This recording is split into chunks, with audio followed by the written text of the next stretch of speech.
Children, this is single fixed pulley, and we are going to see what is mechanical advantage and velocity ratio of single fixed pulley. Here I have taken 20 gram as load, and this 20 gram, which is holding this 20 gram, balancing this 20 gram, this we are taking as effort. Now you can see that 20 gram weight is balanced by 20 gram weight. Effort is equal to load. So there is no advantage of force. कोई force gain नहीं हो रहा है, जितना effort लगा रहे हैं उतना ही लोड हम उठा पा रहे हैं. तो सिंगल फिक्स पुली हमें फोर्स गेन नहीं कराती है. The only thing is that if I replace this 20 gram weight with effort as my hand. So observe, now I am holding this 20 gram weight. Gravity is pulling it down, but this weight is not falling down because I am holding this weight through this string which is passing over the pulley. So through this pulley and this string, I am transferring my force to hold this weight, and gravity is not able to bring it down. So actually the force which I am exerting here downward, my effort is in downward direction, that through the tightness of this spring is transferred here, and that effort is pulling this load up and balancing the gravity which is acting downward. So on this weight, on this mass, two forces are acting, the gravitational pull downward and the force which is acting over this mass due to tightness of this spring named as tension. That tension force is acting in upward direction and holding and balancing the gravitational force. So this is all about the forces acting over this mass due to this block tackle system of single fixed pulley. Now we are getting this point that we don't gain any force through single fixed pulley.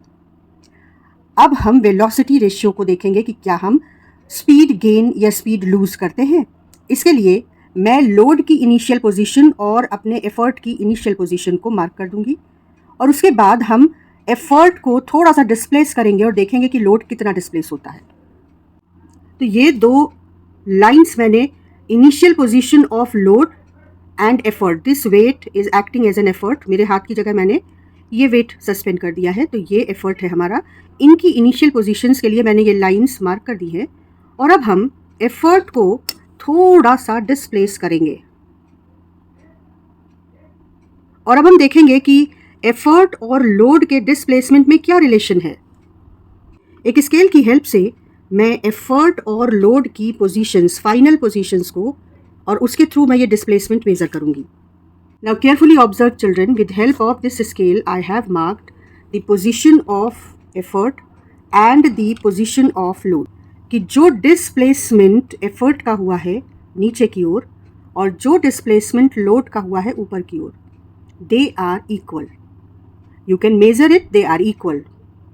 So we can say the displacement of effort is equal to displacement of load, and actually we are not gaining speed also.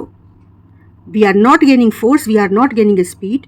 Through this single fixed pulley, we are just having one advantage, that the force or effort applied is changing its direction. To lift this load up, I have to apply effort in downward direction through this pulley, which is comfortable direction to apply effort. अगर हम इस load को single handedly without pulley lift करना चाहते तो हमको इसे ऊपर की ओर एफर्ट लगा के ऊपर खींचना पड़ता, और वो कंफर्टेबल एफर्ट की डायरेक्शन नहीं है. ये हमें बकेट और वेल के केस से समझ में आता है कि पानी भरी बाल्टी को आप अगर सीधे ऊपर उठाना चाहें तो वो कंफर्टेबल नहीं होता है, लेकिन अगर पानी भरी बाल्टी को आप नीचे की ओर फोर्स अप्लाई करके थ्रू द पुली खींचे तो वो रिलेटिवली बहुत आराम से हो जाता है. तो सिंगल फिक्स पुली में नीचे की ओर एफर्ट की डायरेक्शन, यानी changing the direction of effort in comfortable direction, यही सिंगल फिक्स पुली का यूज है, यही उसका एडवांटेज है. So children, now we are going to understand about the single movable pulley. Observe the arrangement. Single movable pulley का जो एक string है वो फिक्स होता है इस तरह से, और दूसरे स्ट्रिंग पर हम एफर्ट या फोर्स लगाते हैं लोड को लिफ्ट अप करने के लिए, ठीक है ना। अब आप इसके अरेंजमेंट को देखिए। जब मैं एफर्ट लगा रही हूँ तो ये दोनों स्ट्रिंग्स मिलकर इस लोड को होल्ड कर रही हैं और ग्रेविटी के वजह से नीचे गिरने नहीं दे रही हैं। तो ग्रेविटेशनल फोर्स या इसके वेट को ये दो स्ट्रिंग्स मिलकर बैलेंस कर रही हैं। अब जो मैं फोर्स ऊपर की ओर लगा रही हूँ वो क्योंकि इस पुली को टाइटनेस ऑफ द स्ट्रिंग की वजह से ट्रांसफ़र हो रहा है, तो इस पुली को जो फोर्सेस होल्ड कर रहे हैं उनको हम नाम देंगे अपवर्ड डायरेक्शन में। ये दो टेंशन फोर्सेस एक ही स्ट्रिंग में लग रहे हैं, तो ये दोनों टेंशन फोर्सेस इक्वल हैं और ये मिलकर इस लोड को बैलेंस कर रहे हैं, होल्ड कर रहे हैं। मेरा फोर्स तो लेकिन एक ही स्ट्रिंग में लग रहा है, तो जो टेंशन फोर्स इस स्ट्रिंग के थ्रू इस लोड को बैलेंस कर रहा है, मेरा फोर्स तो वो टेंशन फोर्स है पर वो एक ही स्ट्रिंग में लग रहा है, पर लोड को बैलेंस दो स्ट्रिंग्स मिलकर कर रही हैं इस मूवेबल पुली के अरेंजमेंट की वजह से। तो tension of this string plus tension of this string is equal to load, या हम कह सकते हैं T plus T is equal to load या वेट ऑफ दिस मास। तो 2T is equal to load, so T is equal to L by 2, load by 2। जबकि effort क्या है, मेरा एफर्ट तो एक ही स्ट्रिंग में लग रहा है, टेंशन फोर्स, तो मेरा एफर्ट क्या कहलाएगा, equal to T। Effort is equal to T। यहां पर effort is equal to tension force T, but T is equal to L by 2। तो effort is equal to T but T is equal to L by 2, so effort is equal to L by 2। यानी हम load जो उठा रहे हैं उसका ठीक आधा फोर्स लगाकर इस लोड को उठा पा रहे हैं। मतलब यहाँ पर हमें फोर्स गेन हो रहा है, कम एफर्ट लगाकर ज़्यादा लोड उठा पा रहे हैं। Mechanical advantage is greater than 1, क्योंकि mechanical advantage is equal to load upon effort, that is 2T upon T, that is 2, ठीक है। पर वेलोसिटी में गेन हो रहा है या लॉस, उसको चेक करते हैं। अब हम point of application of effort को जो हमने इस मार्क से लगाया है, काफ़ी रफ कैलकुलेशन है, फिर भी मैं आपको दिखाने की कोशिश करती हूँ कि जब हम point of application of effort को 2 सेंटीमीटर ऊपर ले जाते हैं तो जो हमारा लोड है वो कितना ऊपर जाता है। देखो यहाँ पर मैंने उसे मार्क कर दिया है और हम इसको मेज़र करके देखेंगे कि ये डिस्प्लेसमेंट ऑफ एफर्ट और डिस्प्लेसमेंट ऑफ लोड में क्या रिलेशन दिखा रहा है। Displacement of effort is 2 centimetre, तो displacement of load is 1 centimetre.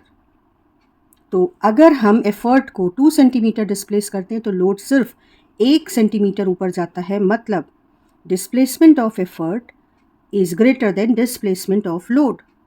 इसका मतलब velocity ratio is also equal to 2 centimetre upon 1 centimetre. इसका मतलब वेलोसिटी रेशियो ग्रेटर देन 1 है, और वेलोसिटी रेशियो ग्रेटर देन 1 होने का मतलब है वेलोसिटी में हमको, स्पीड में हमको लॉस हो रहा है। हमेशा ध्यान रखना, कभी वेलोसिटी रेशियो के नाम से कंफ्यूज नहीं होना। वेलोसिटी रेशियो ग्रेटर देन 1 मतलब हमको स्पीड में लॉस हो रहा है। ज़्यादा डिस्प्लेस करने पर एफर्ट को ज़्यादा तेज़ी से ऊपर ले जाने पर लोड धीमे से ऊपर जाता है।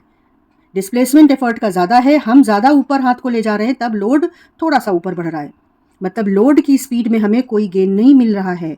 We are gaining force with single movable pulley, not speed. तो एक और कंक्लूजन बड़ा इंपॉर्टेंट हमको यहाँ मिलता है कि either we can gain force through the simple machine और वी कैन गेन स्पीड। दोनों एक साथ गेन नहीं हो सकते, और इसलिए अगर मैं ज़्यादा स्पेसिफिक कहूँ तो हमें किसी भी सिंपल मशीन से, किसी भी कॉम्प्लिकेटेड मशीन से कभी भी आउटपुट वर्क इनपुट वर्क से ज़्यादा नहीं मिल सकता। जो हम एनर्जी मशीन में इन्वेस्ट कर रहे हैं, जो इनपुट है वर्क का मशीन पर, वो हमेशा आउटपुट से ज़्यादा रहता है। We never gain 100% efficiency through a real machine. Ideal machine हो सकती है जिसमें हमको एफिशिएंसी 100% मिले। अगर हम ये आइडियल सिचुएशन मान लें कि जो वर्क हमने इनपुट किया, जो मशीन पर काम किया, उस एनर्जी इनपुट का कुछ भी मशीन के अंदर वेस्ट नहीं गया और सारा का सारा हमें आउटपुट के फॉर्म में बाहर मिल गया। सिंगल मूवेबल पुली का हमें एफर्ट ऊपर की ओर लगाना पड़ रहा है, जो कि एक अनकंफर्टेबल कंडीशन है, ठीक है। इसलिए हम लोग कभी सिंगल मूवेबल पुली को अकेले इस्तेमाल नहीं करते हैं, हम लोग हमेशा इसको एक सिंगल फिक्स पुली के साथ कॉम्बिनेशन के फॉर्म में यूज़ करते हैं। Third type of pulley arrangement, that is combination of single fix pulley and single movable pulley.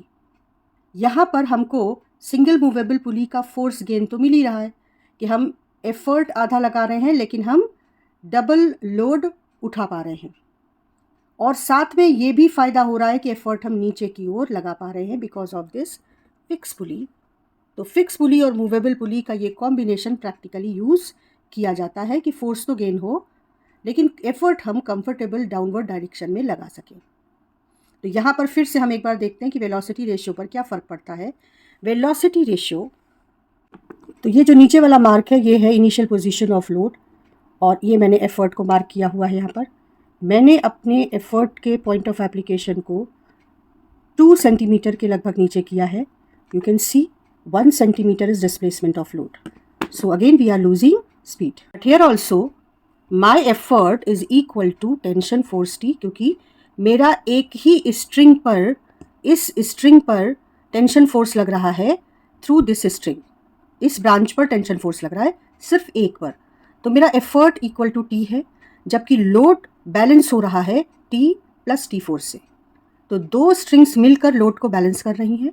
Load is equal to 2t, लेकिन effort is equal to tension force, क्योंकि वो सिर्फ एक ही स्ट्रिंग पर मैं लगा रही हूँ, ठीक है।